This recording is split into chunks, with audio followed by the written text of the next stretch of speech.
Bonjour à tous, la nouvelle BMW Série 1, le groupe Fiat Chrysler qui fait du pied à Renault, la Mégane RS trop fière à Monaco et les résultats sportifs du week-end avec la victoire d'un Français à Indianapolis, c'est notre sommaire du jour.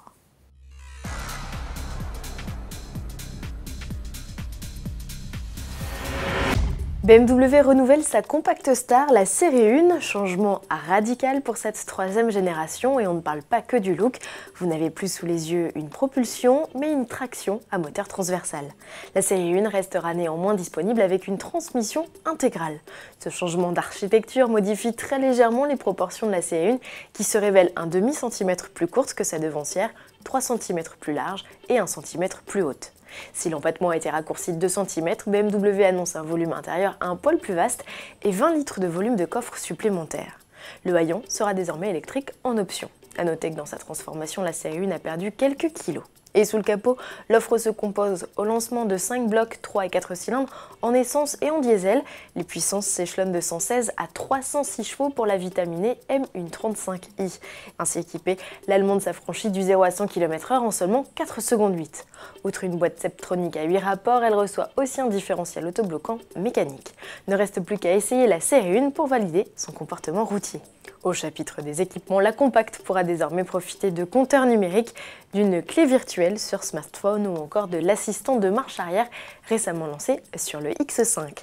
Présentée officiellement au public lors du salon de Francfort, la Compact BMW sera commercialisée dans la foulée. En bref, on pensait Fiat Chrysler Automobile intéressé par un rapprochement avec PSA, c'est finalement Renault qui annonce avoir reçu une proposition de fusion à 50-50 avec le groupe italo-américain, une offre que le constructeur étudie encore à l'heure où nous enregistrions cette vidéo. L'objectif de cette manœuvre serait de faire naître un nouveau géant de l'automobile capable de rivaliser avec Volkswagen et Toyota. Simon Pagenaud s'offre les 500 miles d'Indianapolis, l'une des courses les plus prestigieuses du monde. Le Poitevin, parti en pôle, a dominé 116 des 200 tours de l'épreuve. Il s'impose devant l'Américain Alexander Rossi qui l'a doublé dans l'avant-dernier tour. On n'avait plus vu un Français triompher en Indy 500 depuis René Thomas en 1914.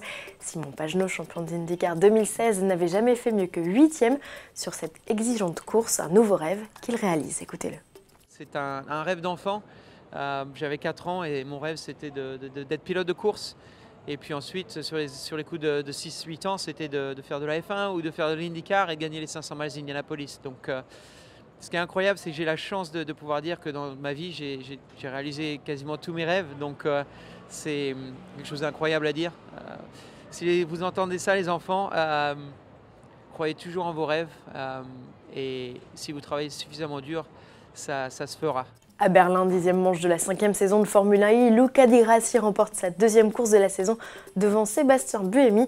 Grâce à sa 3e place, Jean-Éric Vergne conserve lui à la tête du classement des pilotes à 3 courses de la fin de saison. Enfin, en F1, Lewis Hamilton s'impose, le pilote britannique remporte le Grand Prix de Monaco malgré des gommes extrêmement usées qu'il est parvenu à préserver pendant près de 30 tours. C'est son 4e succès de la saison, il repart de la principauté avec 17 points d'avance sur Valtteri Bottas, 3e de l'épreuve.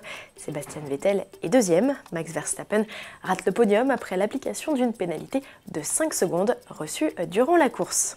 Pas de top 10 pour les deux pilotes Renault comme espéré, seul Daniel Ricciardo y parvient. Qu'importe, l'Australien et Nico Hülkenberg ont passé un excellent week-end en s'offrant notamment quelques tours du circuit à bord de la nouvelle Mégane RS trop fière. La sportive voit un litre 8 turbo de 300 chevaux allégé de 130 kg grâce notamment à la suppression de la banquette arrière leur a donné le sourire. N'oublions pas que la nouvelle reine du Nürburgring dans la catégorie traction produite en série sera proposée très prochainement en série limitée. Son habitacle sera d'ailleurs dévoilé en juillet. On aura donc très prochainement l'occasion de reparler d'elle. À demain.